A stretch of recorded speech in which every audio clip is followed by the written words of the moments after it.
పల్లె పల్లెకి వస్తున్నాడమ్మో ప్రతి తల్లికి కొడుకవుతానని, కాలినడకన కదిలొస్తున్నాడమ్మో మన కంట నీరు తొడవాలని.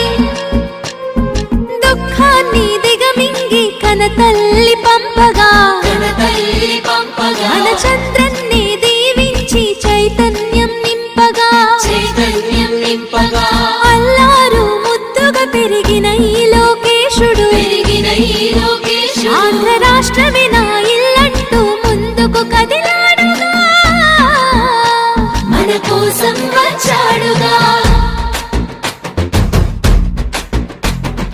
అదిగదిగో అడుగుల సడి వినపడలేదా, అగ్గి పిడుగులాంటి రూపు కనపడలేదా, అంధకారమున మునిగిన ఆంధ్ర నేలను పదం దొక్కి కాపాడగ లోకేశన్నా.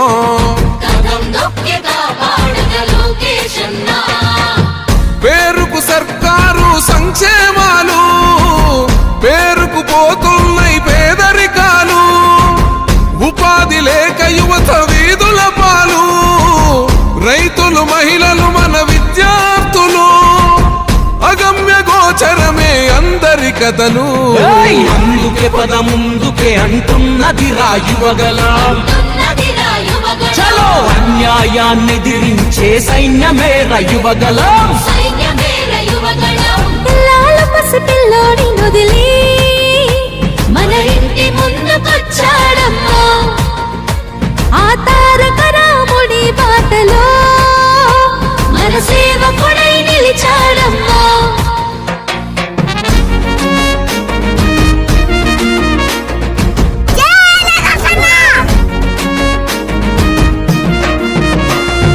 ఆనాడు తాతయ్య ఎన్టీఆర్ సుపరిపాలనతో గెలిచాడు జన హృదయాలు, పేదోడికి పట్టెడు అన్నం పెట్టాడు, చెట్ట సభలల్లో అందరినీ కూర్చోబెట్టాడు, ఆ తాత అడుగు జాడల్లో అందరితో మమేకం,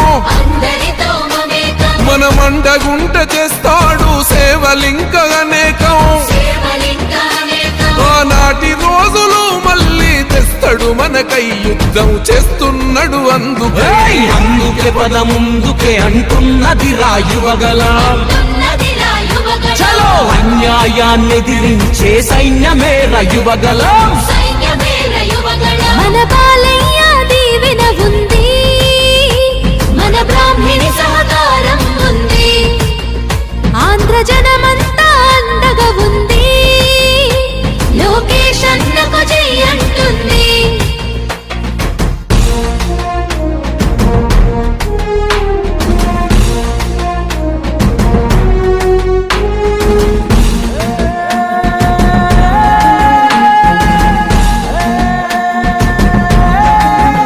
కన్న ఎన్టీఆర్లోని గుండె ధైర్యం ఉంది, కన్న తండ్రి చంద్రబాబులోని చతురత ఉంది, క్రమశిక్షణ గల్ల కార్యకర్తల బలము ఒక్కటయ్యి ఉప్పెనైతే గదే రాయువగలము.